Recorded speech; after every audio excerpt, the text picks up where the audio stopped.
What's up, hockey fans and hockey fanatics out there? Welcome to the Hockey Lounge, episode 16. It is Monday, July 19th, 2021, 9 p.m., and we are rocking the lounge live right now. Our guest tonight in the lounge is OHL head coach of the Kingston Frontenacs, Luca Caputi. Luca, welcome to the show tonight. Yeah, thanks for having me, man. Appreciate Fantastic. it. How does that sound, head coach of the Kingston Frontenacs?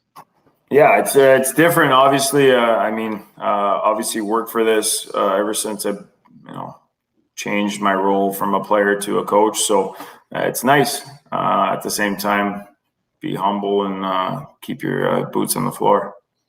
For sure. So it's funny because we've been trying to do this for about a month or so, and I know you've been busy with a lot of stuff in the background or whatnot. And it's funny because I sent you the post of this show the other day, and I had one made already up, but it said assistant coach of the Kingston Frontenacs. So I had to make some changes there, which are really cool changes to do. So congrats on that, on being hired as the head coach of Kingston. Thank you.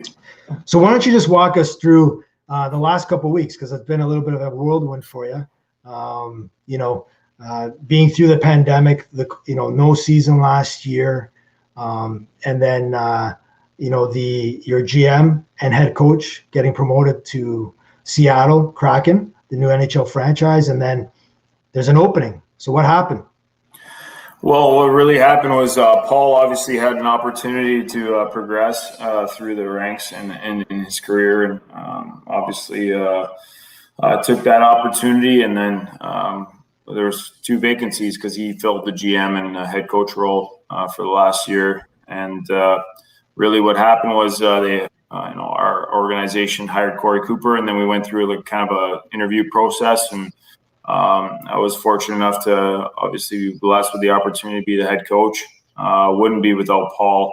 Obviously, incredible human being, taught me a lot over the year, and honestly wish that I was able to coach with him on the bench, because he's an incredible human being and a smart hockey man. I think he would have a lot to offer with the in-game situations, but not afforded that. But at the same time, with what comes with hockey is the opportunity. Sometimes you're in the right place at the right time, and fortunate enough, I'm blessed with that opportunity, and our team is I believe is ready to take a step. So fantastic.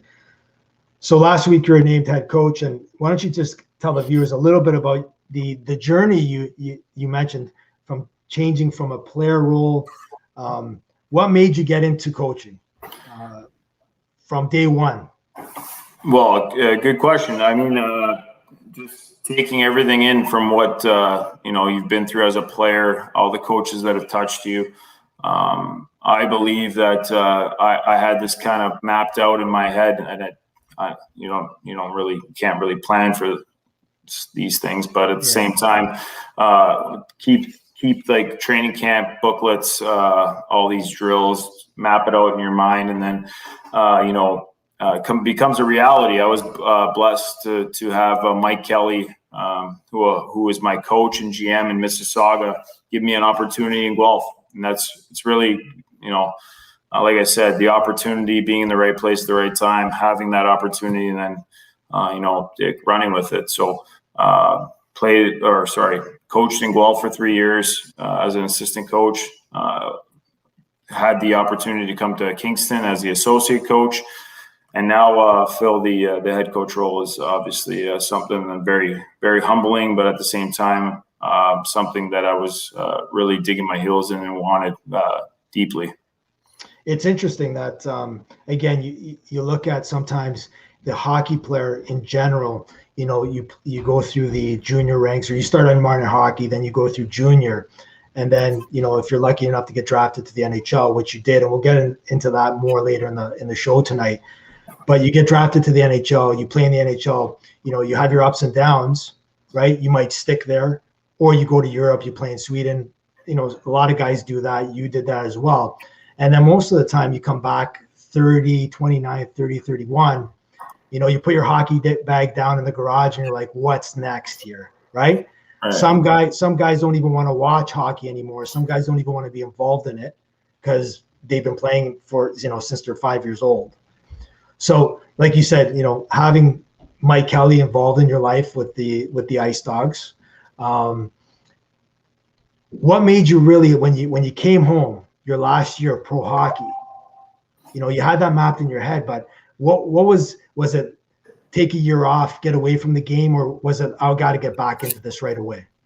No, to be honest, I was prepared to go back. So I trained like harder than I've ever trained. Well, as hard as I've ever trained, to be honest with you. Incredible trainer in Matt Nickel, mentor to this day. And I was just putting feelers out there. So I talked to my agent, Mark Guy. I said, listen, this is something that I really want to do post-career. I had 2 years left on my contract in Oskarshamn in the Hockeyallsvenskan. So it's the second division in Sweden. Yep. And you know what? Just the timing of it. So there was a vacancy in Guelph. Got the opportunity to interview with Bill Stewart at the time. Went up to his house.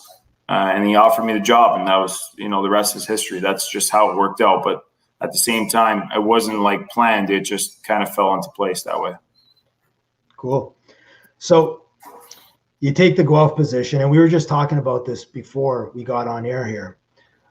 You being a forward and a pretty good damn forward, a sniper per se. I remember watching you in the Ice Dogs, and if you got that puck, hash marks, it was in the net.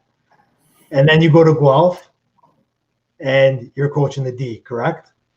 No, sorry. It was I was just like more of a support role for the forwards. Yeah. Okay, support role for the forwards. So you were saying, explain to the viewers in terms of checking off the boxes, like you were saying, like in terms of making your way now to the head coaching position. The different roles you had to take on to get there. So how it really works is like, you get in the league, obviously you have to build a relationship with players. So that's the most important thing for an assistant coach. Understanding the human being, obviously showing them that you care, because I deeply care for every player on my team, and they have to understand that, or else they're not going to respond to you properly. So that's the first key. The second part is I was fortunate enough, Jared Scully gave me the power play. So that was kind of like, you have to obviously take that and obviously run with it. So you hold that close to your heart, wear your heart in your sleeve.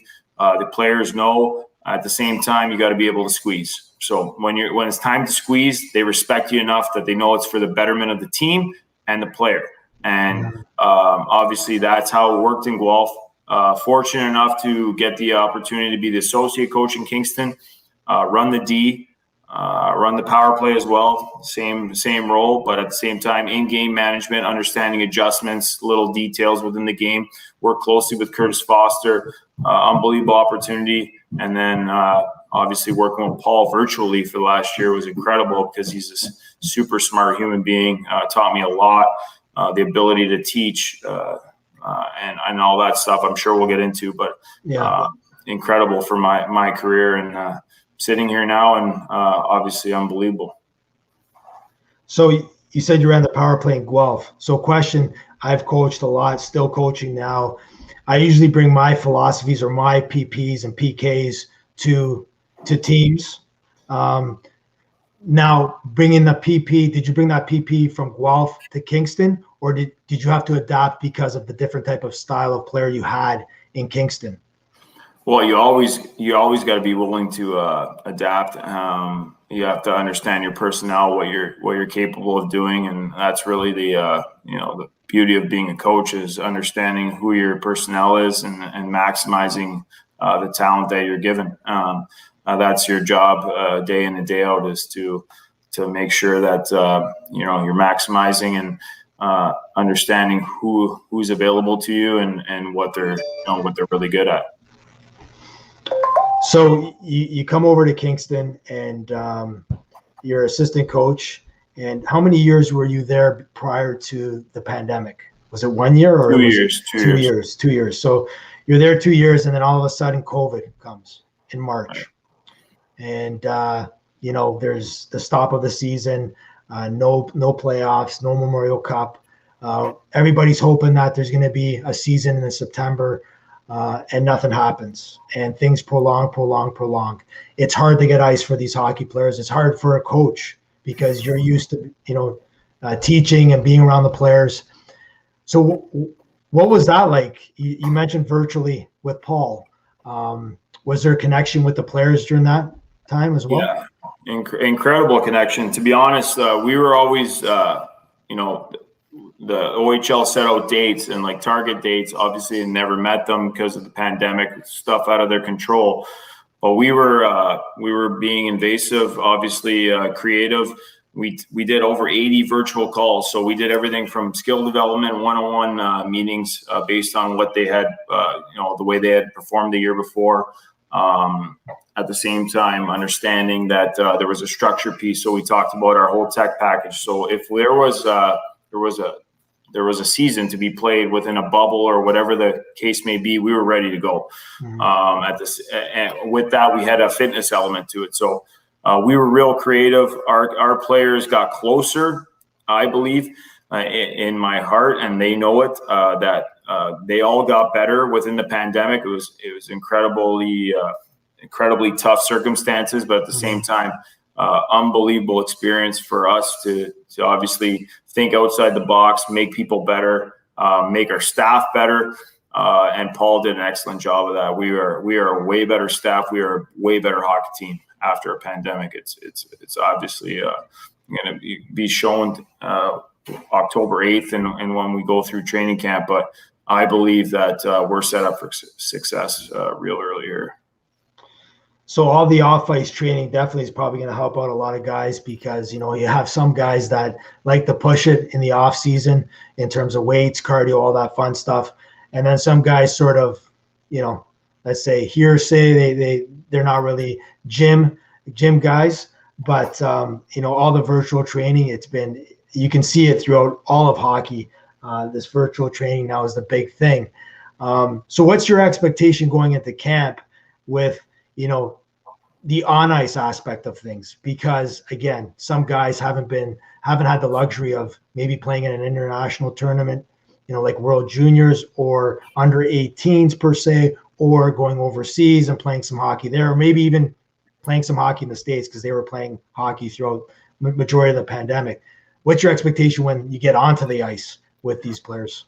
Well, for me, it's real simple. It's a clean slate. So haven't seen much of them for 18 months. So realistically, we have 5.5 weeks to be prepared for October 8th when we take to the ice.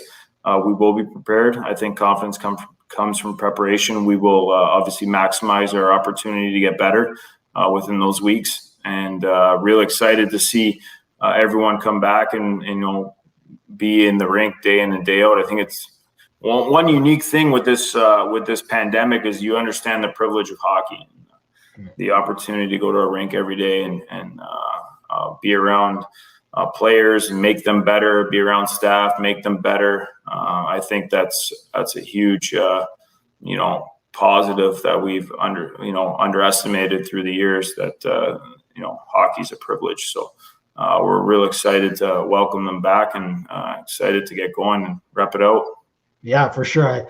I just mentioned to you, I was at an arena tonight and I walked in and just the smell of the ice. And one parent said to me, smell that ice. And I'm like, yeah, it's great to be back, because even the minor hockey players, struggled with the pandemic, finding ice, finding different ways to stay in shape.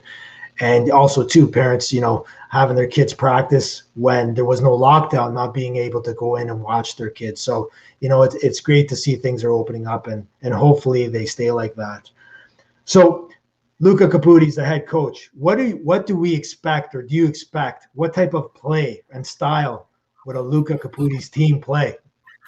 Well, we're going to be competitive. We will not be outworked. Our staff will not be outworked. Our team will not be outworked. We'll be prepared. Like I talked about, we'll be confident. At the same time, we're going to own the puck, be real smart with it, create positive sequences with it.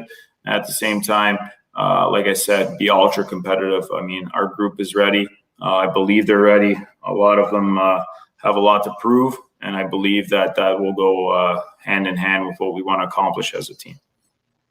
Shane Wright, He was given the exceptional status a couple of years ago to come and play in the OHL. He is a heck of a hockey player. We saw that recently. What's it like coaching Shane, and what does he bring to the table? Well, Shane, first and foremost, has been brought up the right way. Parents are incredible, incredible human being, humble, does it right day in and day out. So when one of your better players or the best player on the ice does it right every day, it's easy for people to follow him. So I believe that he is on the track to be obviously an incredible NHL player. He wants to win. We've talked about it numerous times. Our team wants to win, so it just goes hand in hand with the human he is. What's incredible about Shane is no one really understands. He came into the league as a 15-year-old, away from home, first time ever. Exceptional student, 90+ average, exceptional hockey player, exceptional human being. So when you check all those boxes, it's easy for people to follow him. So he is a leader. He was a leader at 15. He will be a leader throughout his career. He's obviously got stuff that we've talked about that he needs to work on. He's cognizant of that. At the same time, incredible human being, and he's on the right track. You know what's crazy about players like that is that, and you just mentioned it, he knows there's things that he has to work on, and he's working on them, right? Like you talk about players like Sidney Crosby, Connor McDavid, Leon Draisaitl, Nathan McKinnon.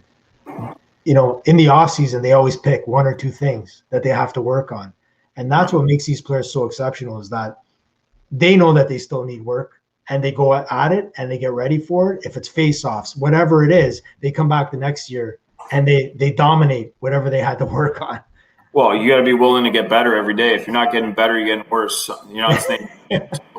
That's my opinion. It's the same as any player on your team, any coaching staff. If you're not getting better, you're getting worse. That's the bottom line. Right. So 2007, Luca, drafted 4th round, 111 overall to the Pittsburgh Penguins. I still remember that day, to be honest with you. That was at the cottage, and I think I was watching TV, and I saw your name come across the board, which was pretty cool. How did you feel that day? Well, it's obviously a huge honor, incredible feeling. I mean, fought a lot of adversity to get to that point, and just emotional gratitude for the opportunity to be selected, and opportunity. That's what it's all about. Right. And I believe at the time when your first training camp was happened with the Penguins, was it Danny Bausma that was the head coach at the time? My first training camp, yes. No, he was the head coach in Wilkes-Barre, right? Wilkes-Barre. It was Michel Therrien. Therrien, that's right. Yeah. So you play your first NHL game, I believe, was in Montreal, correct? Right. And who went to go see that game? Like, again, I think it was like something like on the fly. I remember the whole story. I remember. Well, the Steelers won the Super Bowl. Yeah. On Sunday. Okay. Favorite team. So he called up on the Monday. So emotional week. Flight delayed. Didn't get out of. So I flew to Newark. Couldn't fly to Montreal that night. So I had to fly the next morning. Real stressful time, and then had a bunch of support. It was an unbelievable experience. Right, and the best part about it is you get on the ice for your first shift, and the red light goes on. You snipe one home, and again, me being a Penguins fan for a long time, since '84, and my guy's Mario. Luca Caputi scores on his first goal on his first shift, first goal. I think first shot. Right, I think all those three things. Second shot. Oh, second shot. Okay, second chance. Have your hands free at the net. We talk about that all the time. So he's got one up on you, okay? But because that was his first shot enough. But I remember you getting interviewed by the Pittsburgh channel, and they're like, "Did you know you tied that up?" So what was going through your mind? Again, you're in Montreal. Like, we're talking about like the crazy city of Montreal, hockey fever. The holy grail of hockey, and you snipe one home in a full building like that. Like, what's going through your mind? Well, you're trying to keep it all in check, to be honest with you. I just remember during the anthem, Mike Yo, he just said, "Take it all in, kid." And I'm incredible whisper in the ear. And then lucky enough, get a 2-on-1. Step on the ice, get a 2-on-1 in the NHL. Those come by like twice every 2 games, so 3 games. So it's not often you're at an odd-man rush unless you're doing things right often. So just brought it to the net and was able to put it home on the secondary opportunity. Nice. So you had some family there, maybe some friends, and how was that after the game? Did you guys have to fly home right away? Well, you're just taking it all in. You're doing customs on the way out, like Bell Center. It's pretty cool. It's a great league. God willing, we'll see how it all shakes out. But that's something that is an incredible feeling, and it's an incredible privilege to be in that league. You don't really realize it when you're that young. At the same time, it keeps you digging in. You got to dig in your heels every day if you want that type of opportunity again. Yeah. So another big headliner for you, Luca, was coming home. You coming to Toronto, becoming a Toronto Maple Leaf. The Sun had I think a big page of you in the sports section, and I believe you were traded for Alex Panakarowski. I believe that was right. That didn't work really well for Pittsburgh, to be honest with you. I'll tell you the truth on that one. Okay. Didn't work really well for Toronto either. So. Well, I don't think anything has worked well for Toronto for a number of years here now. So evened up. It's evened up, yeah. So you come home, Luca, and again, Toronto Maple Leafs. Growing up, who was your favorite player? Who was your favorite team? Oh, well, the Leafs, obviously, Doug Gilmour. It's crazy how the world works, but I really enjoyed watching him play. I like to be honest with you, I still have like a picture of him in my room at my parents'. I thought he just wore his heart on his sleeve, and important player during that kind of run they had for a few years there. So he was my favorite player, and the Leafs were my favorite team, to be honest. Yeah, so that must have been a childhood dream then for you to come to the Leafs. Right. Yeah. Incredible. Yeah. But let me ask you something. Coming home, again, all the expectations, family, friends, tickets, all that fun stuff.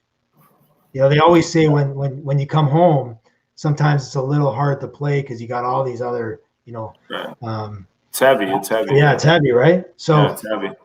So being a Toronto Maple Leaf, how was that? How was your first game at the time, the ACC? What was that like wearing that Leaf jersey? Oh, yeah. My first game was in the TD Garden, but first game actually in Toronto, I was fortunate enough to score. That was crazy. You scored again on the home night. You scored on Timmy Thomas. I remember that. It was we played first 3 games were on the road, didn't score, and then came home to play Boston on Tuesday. It was a heavy schedule because it was Olympic year. It was 2010. It was when the Olympics were in Vancouver. So we played a lot of games, not so much practice time.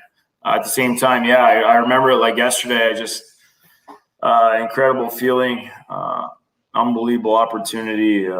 Live out your childhood dream is something that people dream of, and I was fortunate enough to live that. And I'm looking. Not looking forward, but I hope to live that dream out again as a coach. Fantastic. Who was the coach for the Leafs at that time? Again, Ron Wilson. Oh, Ronnie Wilson. All right. He was good. He liked me. I liked Ron. I thought he was a straight shooter. I mean, he wasn't a pretender. I thought he was. I really enjoyed playing for him. I thought he was good to me, and I always knew where I stood with him, and that was important detail that I always will take with me as a coach. So some of the guys on that team, who did you play with? Some of the notable guys. Well, I lived with Tyler Bozak, played with Dion Phaneuf. Phil Kessel was obviously a close friend of Tyler's, and spent a lot of time together. Christian Hansen was up and down guy that I spent a lot of time with. Thomas Caberlet, I still call a friend today. I remember watching him play when I was a kid. So incredible human being, incredible. I remember I was at his cup party when he won the cup with Boston. So Yeah. Just those relationships you build. It doesn't matter how long you play with someone. Sometimes it's just organic, and it's incredible. Yeah. It's incredible how sometimes you just build relationships off of really nothing, just being yourself.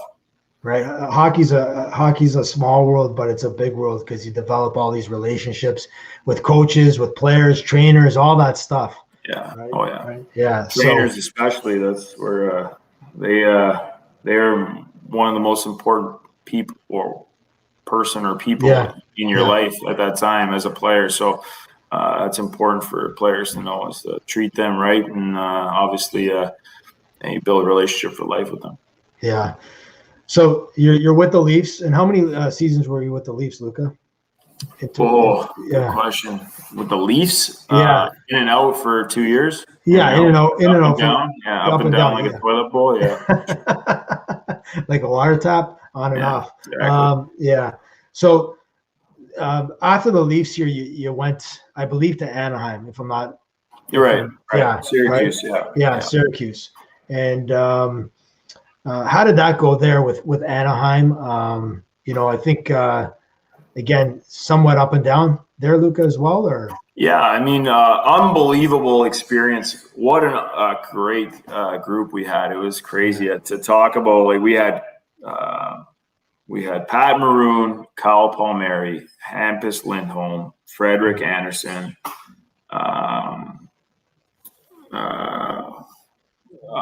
Emerson Edom, Devontae Smith-Pelly, Peter Holland, like incredible young group of players, Nate Gannon, all these guys that went on to play in the NHL, young guys. So I got traded at pretty close to the trade deadline. A funny story about this, actually. This will be funny. Yeah. So I did morning skate with the Toronto Marlies, and we were playing Syracuse at night. Went home from morning skate, got a call from a private call, sleeping. Didn't know who it was. And then my agent called, so that's never good. Got traded to Syracuse, so I had to play against the team that I practiced with in the morning and night. Wow. And then, incredible. So even Troy Bodie's on the team. He ends up being my roommate the next year, him and Brandon McMillan. Yeah. What an incredible group of guys. I can't say enough. So we were in second last place on that when that trade was made. Yeah. We ended up making a coaching change and going on this incredible run where we made the playoffs, and just a young group of guys that liked each other, needed a different voice, obviously, at that time. No offense to whoever the coach was at that. I'm not going to mention his name. I wasn't even there. So they made the change 3 days later. So I wouldn't have been around for what had gone on earlier, but just a team that was struggling with a lot of talent. And we went on this incredible run, great people around there. Then we go to Norfolk the next year. It's a lockout. So our team is incredible. Anaheim was not a very good team the year before, so they had a lot of players in the minors that they just wanted to develop.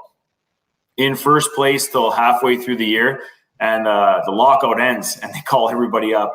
Incredible. So all those guys are on the team. Great group of guys. I mean, we were so close. I can't even describe it. Like some of those relationships I still have to this day. It was awesome. It was a great recovery to my career, to be honest with you.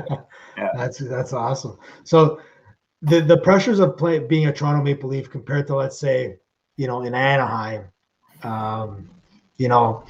media, after a Leaf game, you have 50 reporters in the Leafs dressing room, as per, I had Joseph Cramarosa on a few weeks back, and he's played with Anaheim. He just signed a new deal with Minnesota again. But the pressure of being a Leaf compared to the two other cities you were involved with, what was that like?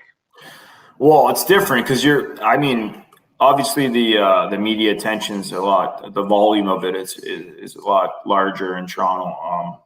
At the same time, to me, it's more of an excuse. So if you're going to play and you want to be a player, you're going to play. So don't get caught up in that. At the same time, there's media everywhere. So You play on a team with Sidney Crosby, there's media wherever you go. So it doesn't really matter. It's like I said, it's just an excuse. I mean, obviously you're going to have people pulling you in 35 different directions, being a homegrown player playing on the Toronto Maple Leafs. At the same time, it's up to you to obviously decide what you do and how you do it. And really, there's no excuse at the end of the day. It is what it is. If you don't want that, then you're in the wrong business. Exactly. Yeah. So you're with Norfolk, you're with the Ducks organization, and you venture over to Sweden, I believe, correct? Correct. So what made you decide, you know what, I got to go overseas now to continue my career and hopefully maybe pick it up by playing there a couple more years or whatnot. So what happened there? Well, I didn't have a contract. Okay. So obviously it's realistic. It's realism. So you gotta look yourself in the mirror, and unbelievable opportunity, like incredible for psyche and just becoming and understanding who you are. I love the culture there. I would go back there and play. I would tell anyone who has that option. Obviously, you want to play in the NHL, but if that is not an option, Sweden, incredible culture. Myself, my wife lived there for a year. She was in and out the first year, so I played there 2 years. I just loved it. I think, like I said, it's incredible culture, great people there. Obviously, you have to produce as an import, but at the same time, if you are, it's incredible life. So like you said, you're an import there, and you see many NHLers, like you said, no contract, want to prolong their career, maybe get back in the NHL. So how was the hockey down there? Because again, I had Darren Hayter on as well. He played down, in Europe as well. Great player. Yeah. So in terms of the style of play compared to the NHL and the Swedish league, because I hear a couple of things. We even had Brandon Berlon, and if you're a D, it is definitely a different game. But you being a forward, how was the transition from playing pro hockey in North America and then going over there? Well, there's a lot more time and space. You have 5 feet on the width of the rink. It's still 120, but you have 5 feet on each side, so it's 10 feet wider. So obviously you have more time and space with the puck. I think in Sweden, I played in the second division, so I didn't play in the SHL. But the year that I played in Västerås, which is close to Stockholm, there was a line played for Södertälje, they're called. David Pastrnak, William Nylander, and William Nylander's father, Michael. Were the line. So I think. So William played with his dad? Yes. Oh, yeah. Really? Yeah. And he played with David Pastrnak on the same line. In the league that year as 16 or 17-year-olds. They got drafted to the NHL, both of them in the first round out of that league, 100%. So incredible, obviously, avenue for development. I think in Sweden, they're ahead of the curve as far as development is. Obviously, we're catching up on our side of the border, but those kids play pro at a young age and they succeed and they do really well. So something to hold your hat on for sure as a Swede. So when you went to and you played for the I'm going back a little bit here because again, the viewers, a lot of hockey parents, young hockey players, minor hockey players watch this, and you had you played minor hockey in the G, correct? Correct. And you played for I'm just winging this now because I think I remember this. Toronto Red Wings. Don't mess up. Yeah, I got it. Toronto Red Wings. I know. Because we used to talk about it back then. So you had the playing for the Red Wings and then going to the OHL. Any NCAA thoughts then? Because again, that's a question that a lot of parents, I coach, different avenues right now. You have the, you even have now the USHL. That's pretty big out there too, right? So what were your thoughts to make that jump into going junior OHL at that age instead of maybe looking at other routes? Well, to be honest, I had 3 full rides on the table. Michigan State, Miami, Ohio, like on the table, full rides. So I had to decide what was best for me. In my opinion, in my heart, I wanted to be an OHL player. I always did when I grew up. I used to watch it on Global on Saturday afternoon, 2 o'clock. I used to watch all those games. So that was in my heart. I'm not saying that that's wrong or right. I believe that the OHL is the best development league in the whole world, like the whole world. Like there's no better development league. What we do, what we give to our players as far as education, development, as people, as hockey players, the avenue for success, and the way they go about the league, I believe is the best development league in the world. That's my belief. Doesn't mean I'm right or I'm wrong. That's just what I believe in. So that was what I chose as a player, and that's what I believe as a coach now. Good. And again, you mentioned the educational part of OHL now.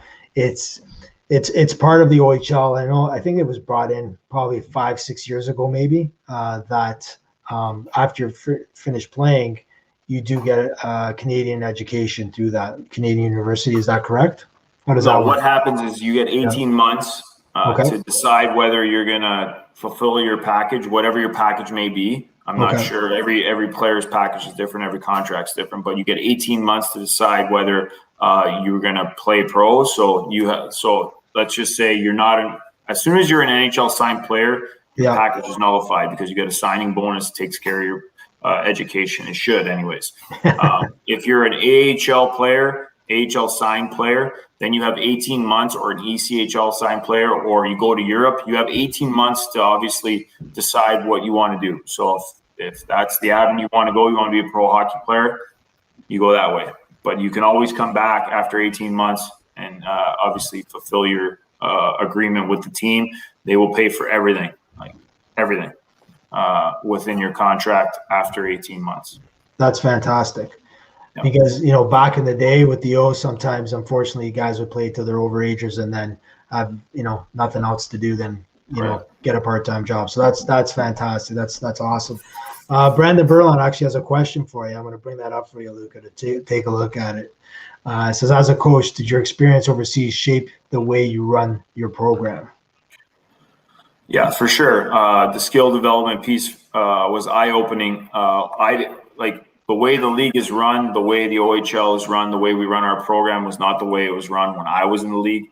But what really opened up my eyes is how much they care about skill development in Sweden. So for those 2 years, it was important even as a pro that you're getting better every day. So we in Kingston will not do anything without a purpose. There will be a purpose to every drill.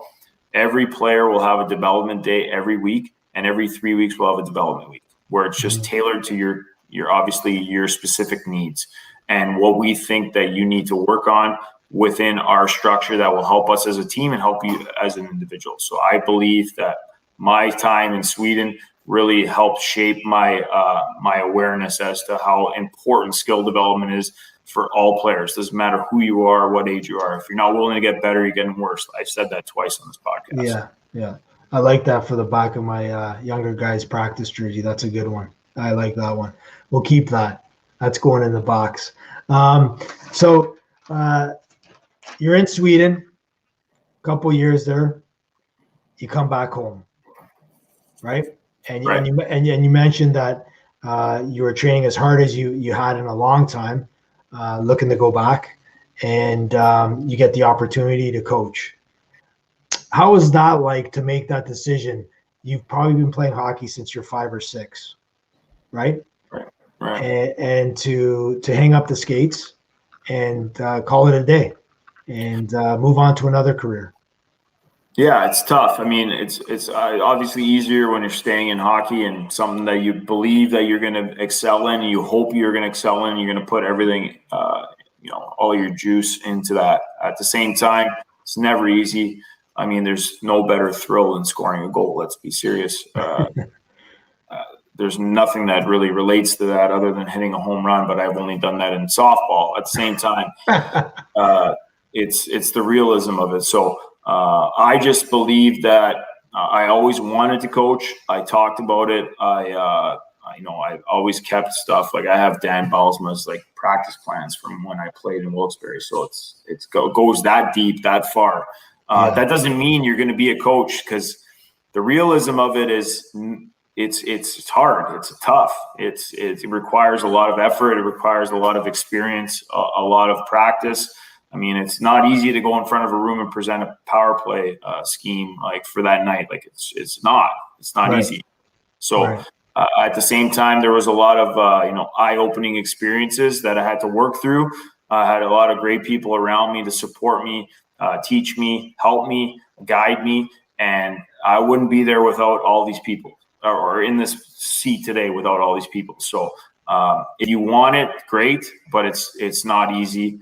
At the same time, you got to be, like I said, willing to get better every day. There's no other way to do it. Right. And you take a look at it again, like you said, there's no better feeling in the world than scoring a goal. But that brings me to this question for you. So you look at Wayne Gretzky, okay?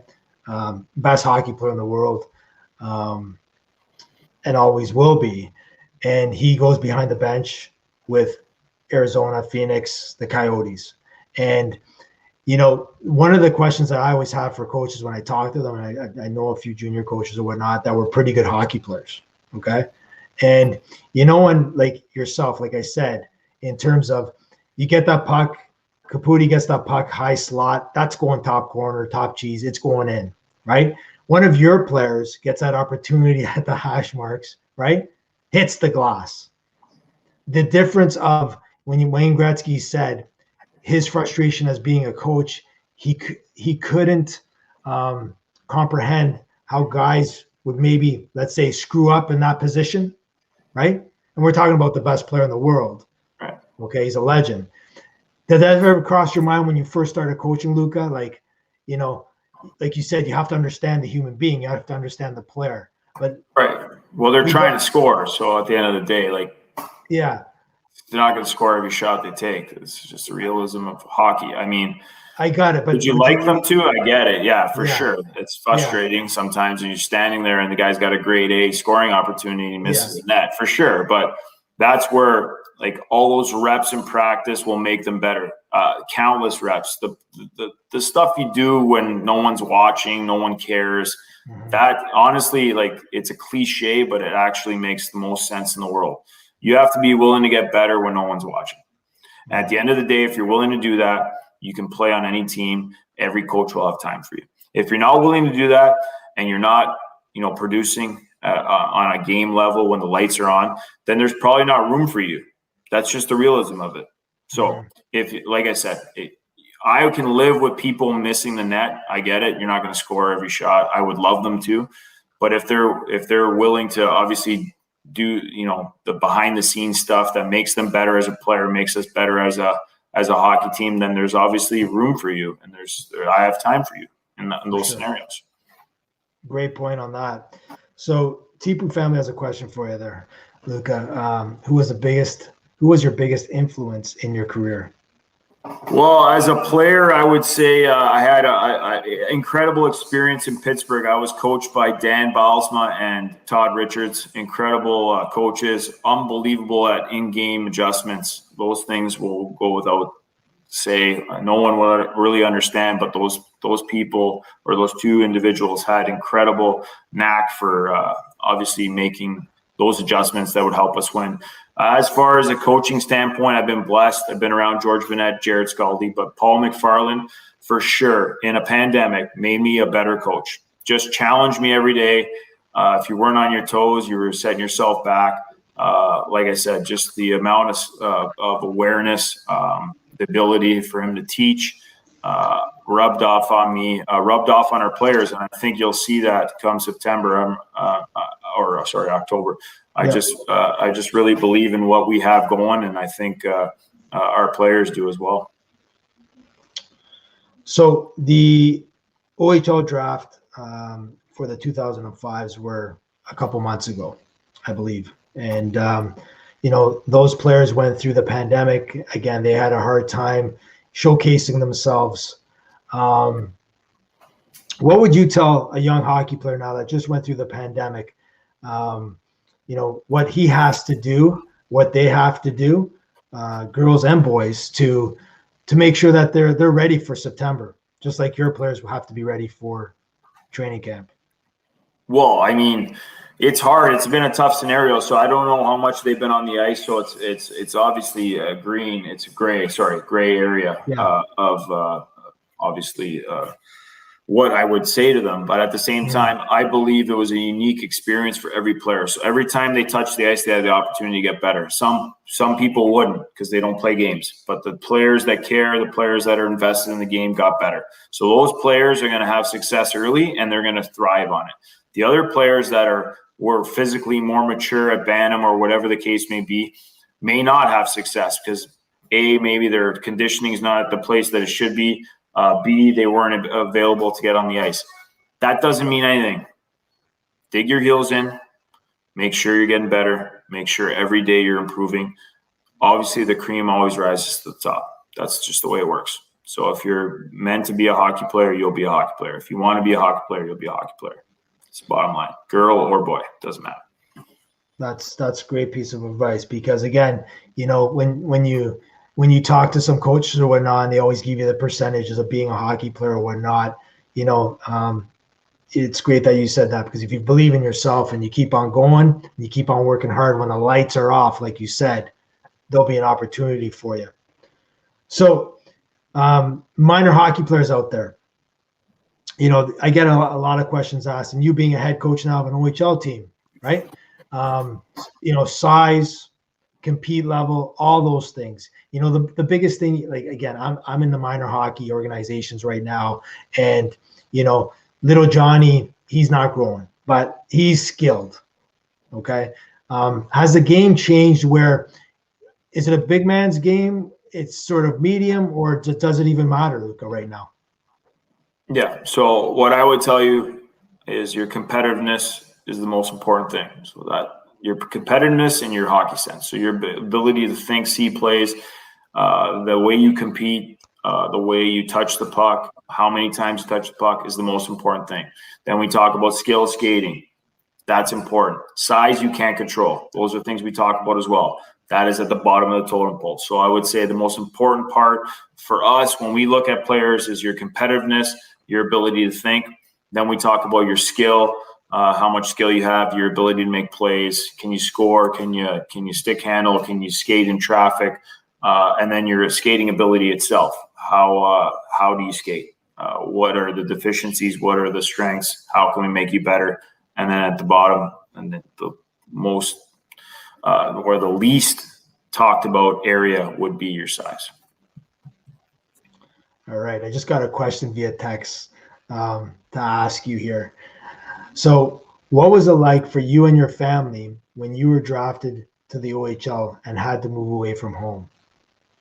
Well, to be honest with you, not to kibosh the question, I didn't move away from home. I moved to Mississauga. So I moved there for a 20-minute drive. And then in my draft year, when I had a car, I actually lived at home. So, and to be honest, it's a unique experience. I think it's important for everyone to move away from home, because what happens is you're living with someone else, which is tough. You're away from your mom and dad, which you've never experienced. But at the same time, it teaches you life lessons, time management. Are you willing to do the right things? Obviously, sometimes you're not going to love the meals. You're not going to obviously love the time you get to spend at home. But are you willing to do what's right away from the rink? So you got homework to do. Are you going to play that video game, or are you going to do the homework? Are you going to get your rest? Are you going to be in the sheets at 10 o'clock, or are you going to stay up till 11:30? Those are things we can't control. I can call you every night, but I can't control when you go to sleep. So those are the things you learn early. And the most mature players are the ones that are further ahead, the ones that get drafted to the NHL. And the other ones, they kind of sit in the weeds. And when they figure it out, they figure it out. Maybe it's too late sometimes. And that's something that I had to go through, and all our players go through. Right. And I guess, when you get drafted per se, and you live in Mississauga, let's say down here, and you're getting drafted to Kingston, you're building with a family, and you're starting to become a man because you're away from home. And like you said, the responsibilities and whatnot, if you didn't make your bed, now you got to make it. So exactly. So you played with a lot of good hockey players, Luca, a lot. And you mentioned Sydney. I'm going to ask you a couple questions here in terms of best forward you played with or against. Best D? Sidney Crosby. Okay. That's you just nailed that one, right? How about best D? Played with or against? Either or. Oh, Chara probably. He was tough. Tough to go in a corner and look at that guy. It's like Santo. Tough, long stick, big body. Yeah. Great player. 42, still playing. Yeah. Best goalie you played against? Flower. Really, eh? Yeah, probably. Well, I played against him a little bit, but I played with him more. Yeah, probably him. So how was Incredible athlete. How was the Flower in practice? He's a competitive guy. Yeah, he'll mess with you too. Like he'll give you something and take it away quickly, like very quickly. Prankster. Just on purpose. Prankster? Yeah. Loves it. Yeah. Enjoys it. Awesome. Yeah, he'll mess with you if you're you have an ego. Yeah, he'll mess with you. For sure. And last question for tonight for you, Luca. In terms of barns and rinks you played in, most memorable. Bell Center, probably. Yeah. Incredible atmosphere. There's a couple good ones, but that would be. And then in terms of, I said that was going to be the last question, but in terms of, let's say, rowdy crowds, rowdy fans. Minnesota is really good. Never got the opportunity to play in Vegas, but I hear it's incredible. Minnesota, Montreal, Chicago.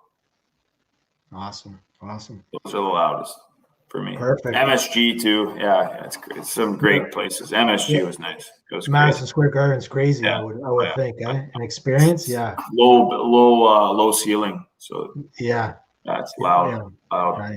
Nice. So Luca, thank you for coming on the show tonight. It's been great having you on. Again, a lot of good tips for minor hockey players out there. For the Hockey Lounge, it's going to be a crazy couple weeks here. We have the expansion draft happening on Wednesday night. The unprotected protected list came out Sunday morning at 10. There's some interesting names out there. Will Carey Price become a Seattle Kraken? We'll see. That's an interesting one. There's a lot of good names. So we have our next show is tomorrow night, 9 p.m. We're going to be going over the expansion draft, NHL news and notes, some of the trades that happened over the weekend. Again, Luca, thank you for coming on the podcast tonight. It's been great. Thanks for having me. And if you want to become a Lounge member, hit that subscribe button below. Follow us on Instagram, The Hockey Lounge. Thank you for everyone for viewing tonight. We will see you tomorrow night. Have a great night.